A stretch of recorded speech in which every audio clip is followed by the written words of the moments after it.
Welcome to the Robert Lewis Sermon Podcast. The following is a session from Men's Fraternity. We hope that you're encouraged in your walk with Christ and enjoy this episode.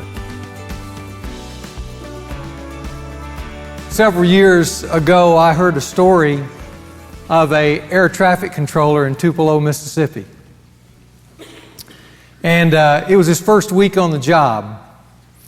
And there were planes flying around and calling in and lining up to land. And he was looking at his radar screen that was lit up like a Christmas tree. And so he radios out and he says, "Beechcraft 1419, y'all clear to land on runway 1 east." So that Beechcraft begins to swing around, drop its landing gears. As it's coming in for its approach, he hears on the radio the air traffic controller say, "Cessna 665, y'all clear to land on runway 1 east." All of a sudden the Beechcraft pilot goes, "What?" He radios back to the tower. He says, "What are you doing? Are you nuts?" He said, "You're asking me to land on one side of the runway while you're bringing in that Cessna from the other end of the runway. You're going to kill us all. Don't you know that?" There's just quiet over the radio. Silence for a moment. Then suddenly, "Y'all be careful now, you hear?"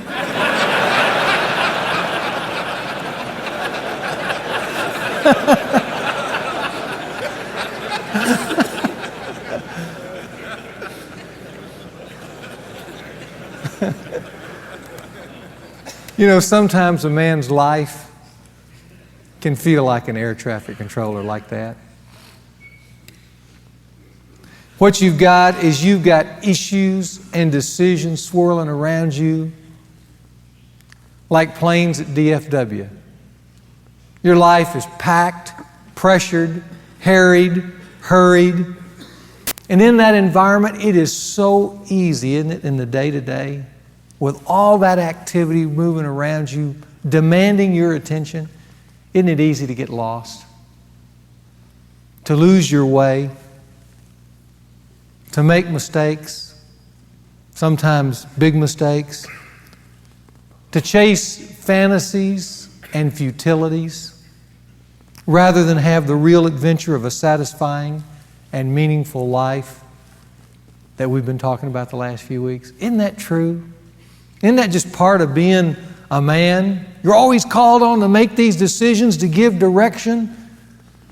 And yet in the midst of that, it is so easy to lose your way. And we have to ask the question, how can a man pursue a real adventure rather than giving himself up to what proves to be dead ends? That's what we want to look at this morning.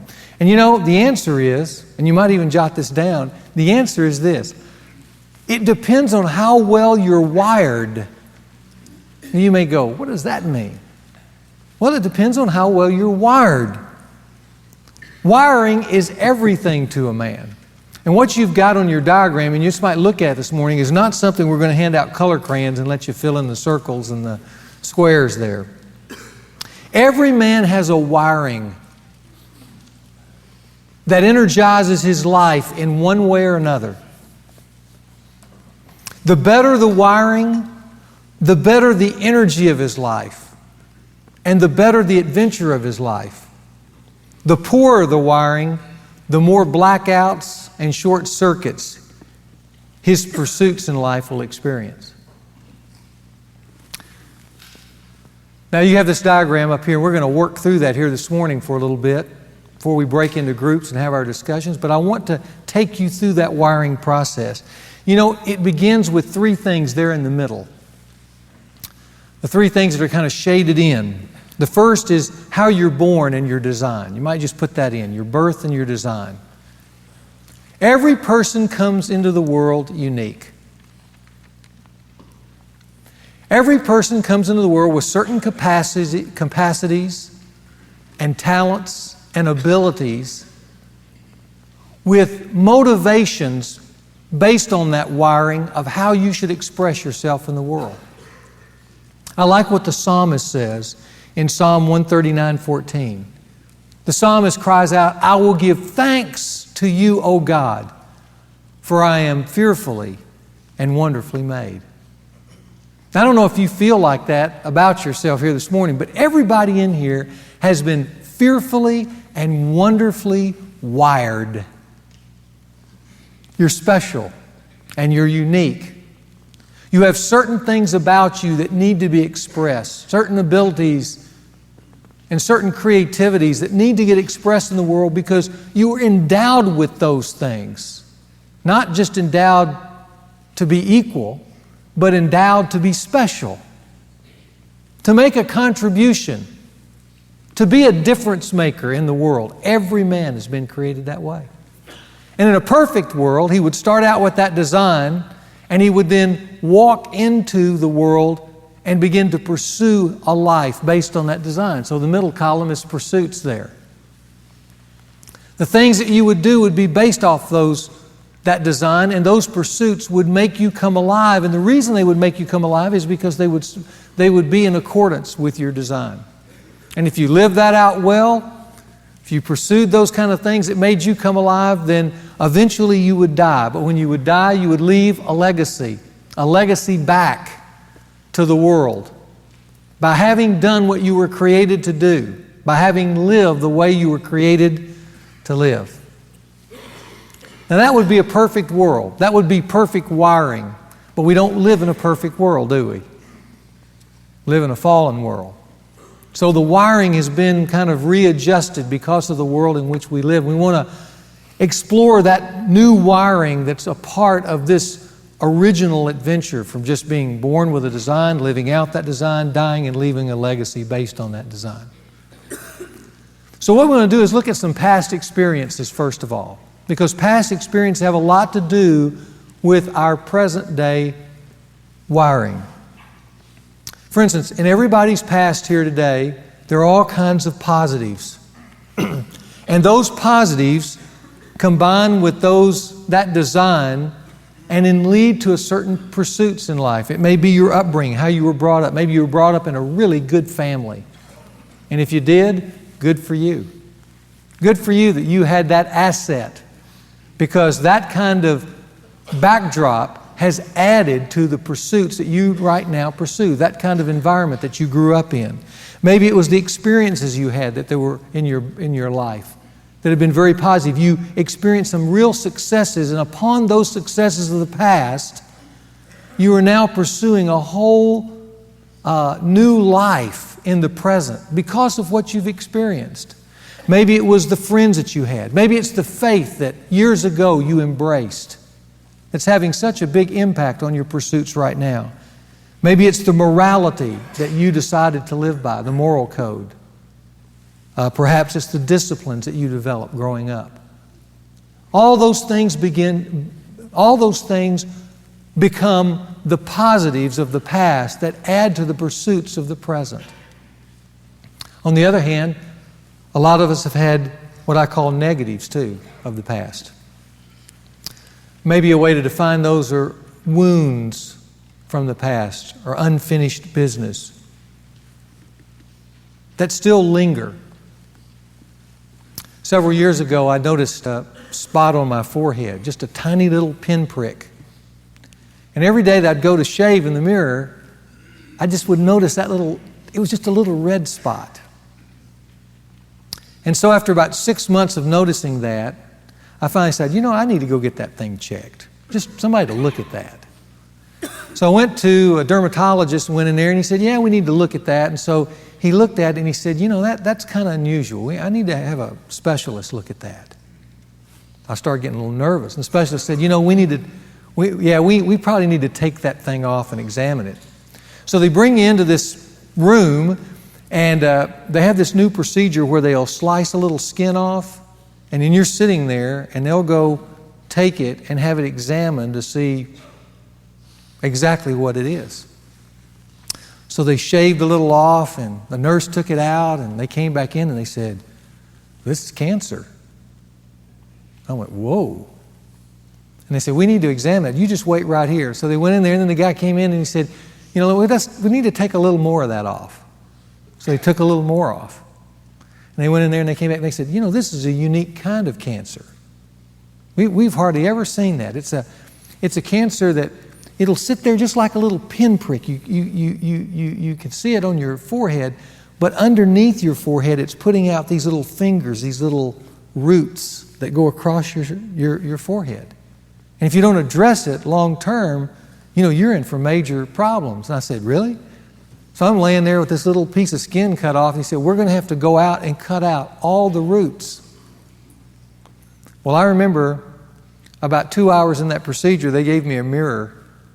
And I held it up, and there was a spot about this big cut out of my forehead.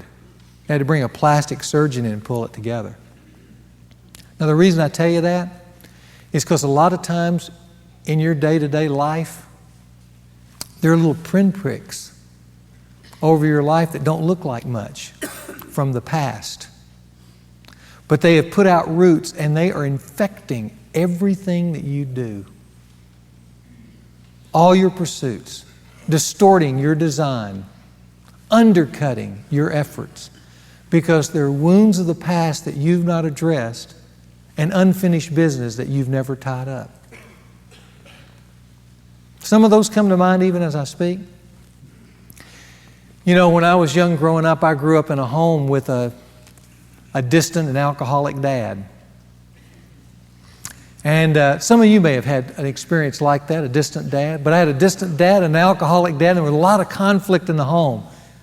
And as a young guy growing up, looking for nurture and looking for connection, especially with the most preeminent person in my life, my father, there was nothing there. It was just a big hole. And what that hole became was a huge wound. And rather than connecting and having all those positives of a natural father-son relationship, there was just air and a big vacuum that demons tend to come and fill. And they did in my life. And so I learned early on, without the approval of a dad, that I needed to go find somewhere to get that approval. And a part of that search led me to achievements, because when I would achieve, then somebody would respond in a positive way and I'd feel good about myself. The problem is that's the way I learned growing up to be loved. And so to get more love, I had to work harder and harder and harder. And you get on a treadmill like that, and suddenly you find yourself 25 years later working hard as you can work. And you don't know why.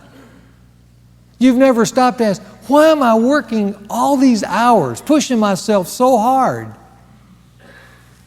And the reason is because if you look in the mirror, there's a little pinprick with roots.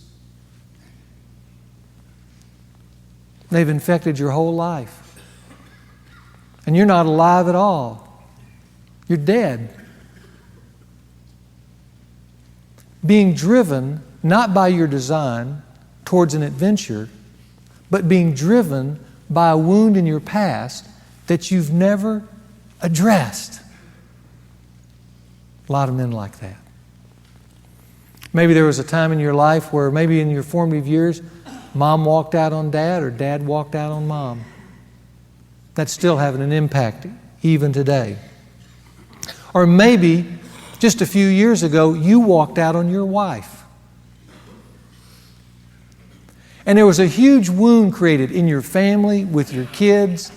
And here you find yourself years later, and you're trying to go about your daily business, moving on with your life because you thought you got away from it, but you still find yourself having to address that. And you're on the defensive, and you're still trying to justify what you did.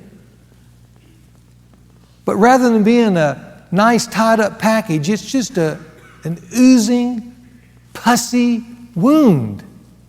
And it won't go away. A lot of guys like that.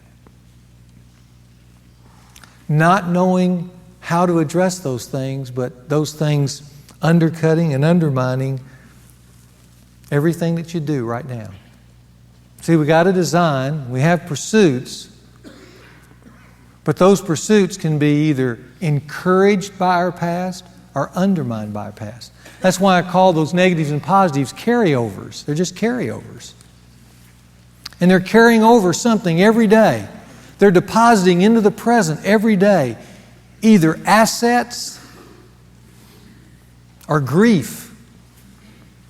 They're either taking away from what's happening in this day or they're adding to what's taking place in this day. That's so important that you hear that. Because in order for our lives to be a great adventure, that wound or that unfinished business has to be addressed. Then that leads us into kind of the present lifestyle that we have, this middle column. That's what's going on every day. That's who you are. And by the way, that center where it says pursuits, that's where your air traffic control screen is. Every day all you're looking at is this. And you're seeing all this stuff in here. But it's being affected by the design, how you were created. It's being addressed by the negatives in your life and the positives. They're all having an impact right there on that screen, whether you know it or not. There's also two other elements that are impacting that screen every day. As I said, in the middle there are those pursuits, but one is the convictions that you presently hold. I call these stabilizers. Now, convictions are interesting, especially in our day. There have been a lot of polling that's taken place. And one of the things in the polling that we've discovered is that Americans have very, very few convictions. In fact, it'd be interesting if you took a sheet, maybe this afternoon or this evening, and you just took a sheet and you wrote on the top of it, my convictions, okay? And underneath you wrote, what I believe about life really. Things I really believe about life. Things that I would say, these are absolute. These things will never change for me.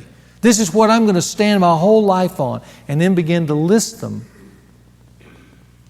And why you can prove that you believe those things from the way you live. I want you to know I've done that. That's kind of an agonizing procedure. Because what you'll find is what most Americans find, and that is they don't really believe much about anything. Not really.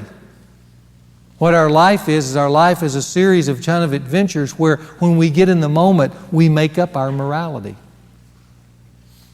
And we've learned that from the culture that we live in. Years ago, I wrote a book. Remember when there was the big controversy with Dan Quayle on family values? Out of that, I wrote a book called Real Family Values. Okay? And what I thought I'd do, I'd say, well, what are the values that a family should stand on? The subtitle is Leading Your Family into the 21st Century with Clarity and Conviction.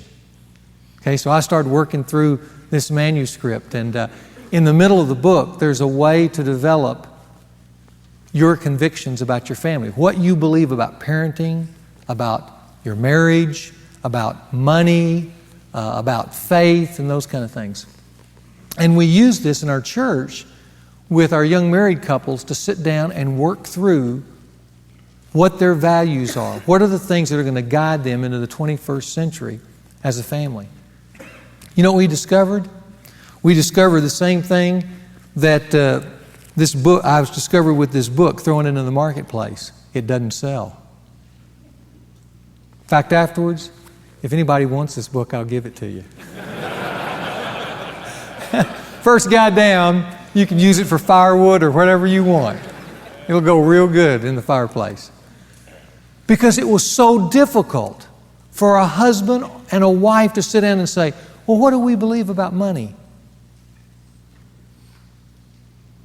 Well, what are we trying to produce in our children? It is so interesting how difficult that is in our world today. To make just some basic decisions that will guide us on that radar screen when we're looking at all these issues, that there's something that when an issue hits us with all kinds of its complexities, there are convictions to fall back on so we can make that decision to stay straight rather than create a mess. This week I had a real unique opportunity. I got to fly out west, and I was in a group of meetings, but one of my meetings, I really wish you could have been with me. I got the privilege of sitting down with a very, very successful businessman by the name of Phil Anschutz. Phil Anschutz is a billionaire. I've never been with a billionaire before. And on the way to him making his billions in life, as we sat around the table, he became more and more concerned, for whatever reason, about American culture and about what he sees as the decline of American culture, morally speaking. And so with his wealth, he finally decided that he was going to try to do something about it. And so he's in the process of trying to do something about it. One of the things that he did was he is going around and buying up all the movie theaters in America. Right now, he's bought over 7,000 movie screens. And not only that, but he has decided that on the back end of where you show movies, he wants to get on the front end of making movies. So he's presently making 7 major movies in Hollywood. In fact, that afternoon I got to sit with him and some other guys and preview one of the movies and critique it for him. But in the midst of that interaction, he leaned over the table to me and he made an interesting statement. He said, "Robert, people don't go to movies today to be just entertained. They go to movies to decide how to live." And that's why I got involved in the movie industry. They have never made up their mind on how they want to live. They have no convictions. So you go to the movies, teenagers and adults, and we're sitting there watching because the most influential medium in today's world is movies and music. They tell us how to live. But they tell us how to live because we're rootless. Because we've never decided, what do we really believe? I want you to know convictions or the lack of convictions has a great deal to do with the wiring of our pursuits. Also, and they're the stabilizers. But if you don't have many, they're not going to be stable. Then secondly, I want you to know that problems also, present-day problems, have an impact on our pursuits. I call them the destabilizers. And guys, every one of us in here, in the midst of a day, as we're trying to decide how to land a plane, we're doing it based on our design, we're doing it based on our past, we're doing it based on our convictions, and we're dealing with it based on the problems that we're presently experiencing. So for instance, here are the 4 major problem areas for a guy. His marriage, his children, his job, and his money. Those are the 4 major areas that a guy has problems with. And how you deal with those problems will determine what you pursue and how well you pursue it. For instance, if right now your marriage is growing cold, you have 2 different ways to deal with it. You can ignore it and let it infect your life, or you can deal with it head on. And I would encourage you, if you're having struggles in those areas, you deal with it head on. And if necessary, you seek help. Same way with your kids, same way with your money, same way with your career. Remember, we talked about bringing some guys into our lives that could serve as our own personal board. We could go talk to them about those things and they could give us wise counsel, because the Scripture says, in a multitude of counselors, there's victory in life. On the other hand, he who separates himself, the Scripture says, seeks his own desire, and it's usually for harm to himself and to others. So every day when you're making these decisions of life, you got all these things, the carryovers of the past, the design that you were created with, your problems and your convictions. And that leads us to a third category. That's what I call future perspectives. Future perspectives. That then become my plans, if you will. Now, the reason I got the arrows going back and forth is the carryovers of the past push our pursuits right now. They move into our world and impact our pursuits. On the other hand, what kind of vision we have of the future comes back and impacts our pursuits. They pull us along in our decision making every day. So when you're sitting there trying to make a decision, part of that decision is impacted by the past, but part of that decision is being impacted with what you've determined in your mind as to where you want to go in life. Now, I say that, but I also say that as I interact with guys and say, well, what do you really want to do with your life? How do you want to end up? Where do you want to go? I find that very few men have any kind of clarity there, any kind of definites. And in the lack of that kind of pull forward, then either they're just making day-to-day decisions in the immediate based on what makes them feel good, or in some way to cover the hurts of the past. And I want you to know, that's no way to live. The future should be pulling us forward to finish where we can look back, as we said a couple of weeks ago, and say, man, now that was the way to live. The future plans are made up of two things. One, my dreams. My dreams. And I want you to write under that just the question, because I want to keep asking this question because it's so important. Write under my dreams this question: what makes me come alive? Do you know that? What makes me come alive? Because my plans should include those things that make me come alive. That should be part of my dreams. Then we've added, and maybe it's been a whole new revelation to you in the last 3 weeks, another element into the planning process, and that is God's purposes.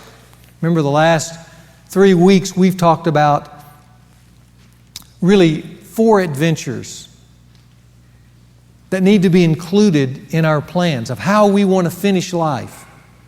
You remember them? The family adventure. Talked about that God has given us a challenge, a calling to produce the next generation. And for those of us who have the privilege of having that adventure, God's not just asking us to produce life, He's asking us to produce noble life. Difference-making life. And that's part of the adventure. Secondly, He's told us He wants us to have a cause to better this world. And a guy who doesn't have a sense of calling in his life of how to make this world better is a man who has nothing better than himself. And that's a small package to live for.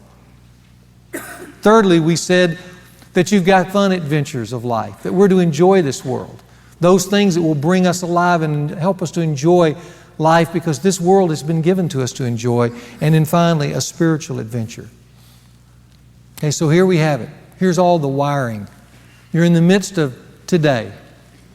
It's going to be 1 o'clock this afternoon, and you're going to have a bunch of issues swirling around you. You're going to be looking at your radar screen. And here's what I want you to know. How you choose and what you do on that radar screen today will be affected by all this wiring. By who you are, what gifts you were given the day you were born. By what you experienced in your past, whether you did good with that or bad with that. What the negatives and unfinished business, what the wounds are, what the positive, they'll impact that decision in that moment. The problems you're dealing with right now, as well as the convictions that you hold right now, as well as the plans that you're thinking about for tomorrow and the next day, on down the line to when the day you die. All of those elements, all that wiring comes into play in that moment. And how you decide will be impacted by all those things. And if the wiring is good and positive, you'll make good, positive decisions that will be moving you to a meaningful, satisfying adventure. On the other hand, if the wiring is clogged, and if it short circuits at different places, then those decisions will lead to a life that I call the half-life manhood. Dead ends. Where you're not enjoying your life because you're not handling certain things well in that wiring system, so the decisions you make every day are heading in the wrong direction. There's one other part of the diagram here, and that is how you feel about the end. We've got here that every man starts with birth, pursues certain things, and then dies.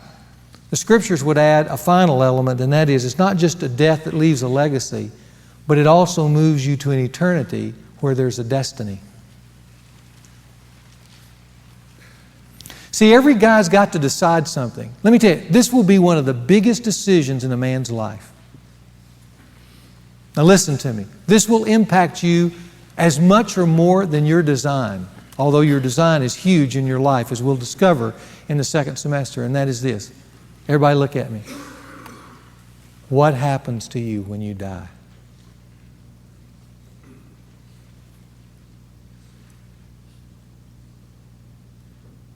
How you decide to answer that question will have everything to do with how you live today. For so many men, that issue is something you just put off. You put off. It's too big, too difficult. I don't want to think about it. How would I know even if I tried to decide? How could I be sure? But that moment's coming for everybody here. Everybody here is going to reach that moment where you're going to die. And whether you know it in your conscious thought, in your subconscious thought, you're thinking about that. And it impacts how you decide to live right now, every day. Is it the end, or is it a portal to another place? It's a huge decision. I don't want to make light of it at all. It is gigantic. But every man is going to need to decide. And to decide not to decide is a decision.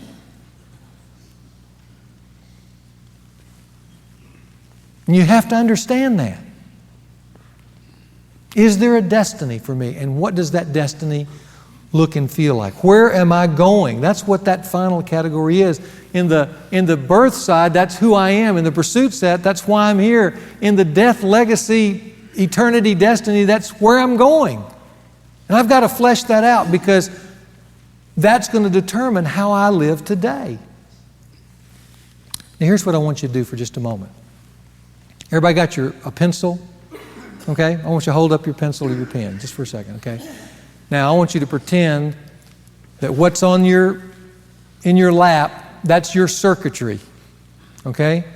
And what you're holding up right now is a circuit tester. You know, to test the wiring of your life. Because I've given all this to come to this moment. Okay? So we're going to put pluses and minuses up here by every one of those things to see if you've got a positive charge or a negative charge. All right? So what I want you to do is look in this diagram, and I'm just going to walk through it, and I just want you to put your pen on each one of those things as I ask some questions. And just because I just want you to evaluate yourself for a moment. Okay? So put your pen right over birth and design, just for a moment. Just stick it on there, and let's test the circuitry. And here's the question I would ask. Do you know your design? Do you know what your strengths are? Do you know what your real talents are? Do you know what it is about you that's really special? And when you're doing that, you're in sync with life. You know your design? If you don't know it, you've got a negative charge. If you're real clear about it and who you are, you've got a positive charge, and that's good. Or let's put the pen over the positives for a moment. And you go, okay, what's the positive charge here? The positive charge is that if you were raised up in a real good home and were taught great values, and right now you're drawing strength from that, that'd be a positive charge. On the other hand, if you were raised, for instance, in a good, strong home, and you've kind of rejected those assets, or you've rejected the faith you grew up in, or even though you grew up in a good, strong moral climate that was paying dividends for your family, but somewhere along the line, you just took a detour, a shortcut. You thought, I don't really need that for my life. I don't need those moral standards. Then you've basically discarded those positives. You'd have a negative charge. See that? Or go up above the negatives. And I'd ask, if there are wounds in your life, an unfinished business, and it tends to continually infect the present, you've got a negative charge. On the other hand, if you've gone back to those wounds and dealt with them, you've gone back and dealt with that unfinished business, that creates a strong positive charge. for me to go back and interact with my dad, and rather than constantly mourn the loss, the absence of that relationship, for me to step into that and say, Dad, I want a relationship. Or as we did in Men's Fraternity 1, to have guys go back who'd come down to this front of this stage and say, I've never heard my dad say, I love you. I've always wanted that. And so I've told that guy, okay, this is a chance to be a man. Go to your dad and ask him. Let's heal that wound. And there were guys who did that. They would fly up to Cincinnati or up to New York or wherever, and they would sit down with their dad at breakfast or take a walk and say, Dad, I just need to hear something. Do you love me? And when their dad finally turned and said, you know, son, I do. I love you. I'm sorry I hadn't told you that. It was like positive charge all of a sudden. All that longing, all that wondering was healed in that one moment. That's positive charge. See what we're doing here?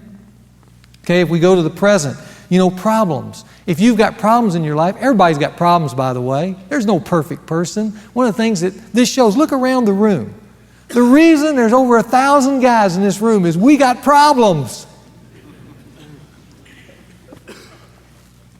But if you're addressing the problem, let's say you're struggling with your marriage. Started out great, but it's gone into the tank. But you've got guys around you who are encouraging you. Maybe you've talked to a pastor or a counselor. You're dealing with it head on. That's a positive charge. On the other hand, if you've got problems in your marriage and you're noticing the secretary today, you got a negative charge. And you're going to get a big charge here later on.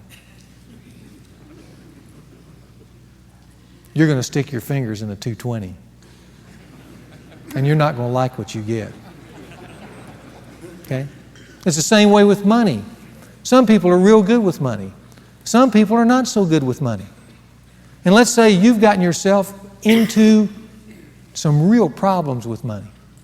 You can either keep trying to dig out on your own, that's a negative charge, or you can go start interacting and start saying, hey, help me.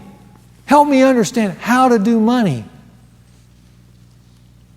Bring your life back in line. That's a positive charge. Convictions. If you sat down and you did that little sheet I told you about convictions and you put what I believe and you can't come up with anything, you got a negative charge. On the other hand, if you've got some things that are well thought through, and when I say a conviction, I'm not just talking about a belief, I'm talking about a belief that you actually live out. There's evidence that you live with that belief. That's a true conviction.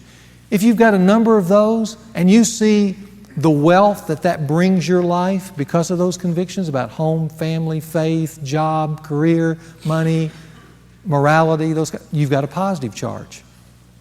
If you take your pen and you stick it over plans, if you've got some definite plans that are pulling you forward and you know how you want to finish your life, in other words, in your mind, you can see your funeral and people are standing up and they're saying, well, this is what Robert did. Now, this is what Jay did. Jay was like this as a dad. He was like this as a man. He was like this as a businessman. He did this for his world. And you say, those are the things I want to hear. And I see myself making decisions right now that are moving me to that place so I can end up with that kind of life. So I can look back and say, I delight in my life, rather than say, like it says in Ecclesiastes, I have no delight in it. You can see that, you got a positive charge. On the other hand, if you look into the future and it just looks like a gray mist with very few definites, you've got a negative charge. If death scares you, you've got a negative charge. If death has a sense of allure to it in the sense that you see it as more than just death, it's got a positive charge. That's what I mean by that. And what I want you to know is you can take this little diagram and you can evaluate your life, because what you want is all positive surges into those pursuits in the middle, into your radar screen. Remember, you're the air traffic controller. You've got all this stuff buzzing around you. But if you've got positive charges from all those different angles, here's what I'm going to guarantee you. You're an adventurer. You're going to be an adventurer. Now, as you look on that sheet, here's just one other question before I give some summary points. I'll be finished. If you look on that sheet today, and one of those areas really stands out as a super negative, that's the place to go first. That's the place to go first for an adventure, because an adventure clears up the short circuits first. And you don't rest until you get a positive charge. Now, let me give you just 4 summary observations, and then I'm going to sit down. Here they are. First, knowing my design is critical for understanding and rightly positioning my life. Remember last week we had Bill Wellen stand up, and guys, listen to me. It's going to be so important that you do this. Write down under there, November 7th and 14th, we're going to have those Discovering Your Design inventories here. You can pick one up. You have to turn it in by November the 28th. Put those dates there. November 7th and 14th, they'll be available. On the 28th, you can pick it up. Turn it in. And then what we'll have is in the following January, we'll have those scored and back to you, and then we'll spend the next 6 to 8 weeks helping you flesh out your design, and I think you will be absolutely thrilled with what you get. But knowing my design is going to be critical for understanding and rightly positioning my life. Secondly, here's just a foundational thing. My past, or the past, is always with us for good or bad. It's always with us. It can empower the present, or as it does to so many men, if you have negative, unresolved issues, you may not know it, but they're scripting your present every day. They're scripting how you live. I know men, in fact, I know a man who's incredibly wealthy, who to this day, even with all his wealth, is working 80-hour weeks. And you know why? I got to find out why talking to him. Because he's still trying to escape the embarrassing poverty of his childhood. He was so wounded by the fact that he was poor.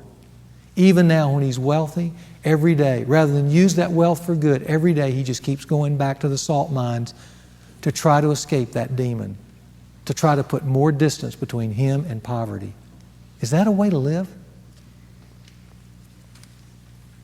I know a man whose whole life has been defined by trying to live up to his dead dad's expectations. He's still trying to somehow do enough, good enough, to have his dad from his grave come out and say, "You're doing good, son." Is that a way to live? See, unless we resolve all that thing, it's not going to cause us to be an adventurer. We're just a wounded male. Thirdly, how I see and embrace the future affects our lives much more than most of us know. How I see and embrace the future affects our lives much more than most of us know. Is this all there is, or is there more? How well we see the future and the quality of a man's life will go hand in hand. They're one and the same. I want you to know that. And then finally, the wise adventurer always lives with the end in mind. Remember Stephen Covey's best-selling book, The 7 Habits of Highly Effective People? One of the habits of a highly effective person was to begin with the end in mind. Here's what he says. To begin with the end in mind means to start with a clear understanding of your destination. It means to know where you're going so that you can better understand where you are now and what steps are always in the right direction. We may be very busy and very efficient, but we are only truly effective when we begin with the end in mind. Starting next week, that's where we're going to begin. Not with the design, that's where we're going to go last. Not with the pursuits, that's where we're going to go second. But we're going to start with the end in mind and put color on what's beyond this life. And I think it will be a great exploration with some great surprises for you guys. Well, let me conclude this way. You probably wondered have you been wondering what these things are over here? I just put these up because I thought this is a good summary of the lecture today of 2 lifestyles. You can have this lifestyle. Now, this is the lifestyle where the guy is sitting in front of his radar screen and he doesn't know his design. Okay? He's got some issues in his life he's not dealing with from his past. Okay?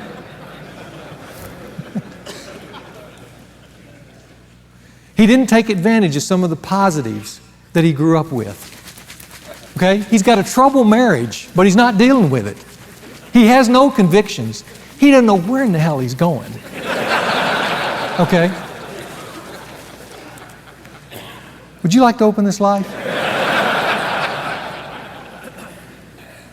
This is how a lot of guys look, right there. You'll meet him today, this guy. He may be in your office. He may be in an appointment you're going to be in. You may go in and look in the mirror, and this is you. There's another guy represented by this. He doesn't have pressures as much as he's got deposits. He knows his design. Yeah, he grew up in a divorced home, but he dealt with it. He's finally figured out his convictions in life. He has a problem with his job. It's put a lot of pressure on him today. But you know, he's gone and sought some wise counsel for some other men, and he's got a plan to how to work it out. He's thought about the future. He's got some dreams, and he wants to make those dreams realities. Not only that, but he's looked into the Scriptures and he's bought into those adventures that we've talked about. And best of all, he knows where he's going to go when he dies. Which is your life. See, on this great adventure, if you're over there with pressures, we want to change those into assets and deposits. We're going to make you this kind of guy, help you become this kind of guy, if you'll stick with us to the end. Thank you for listening to this week's message. It really helps us when you rate and review this podcast. If you found today's teaching helpful, take time to do that today. This podcast was produced by the team at Sound of a Rose. Visit soundofarose.com for any of your podcasting needs.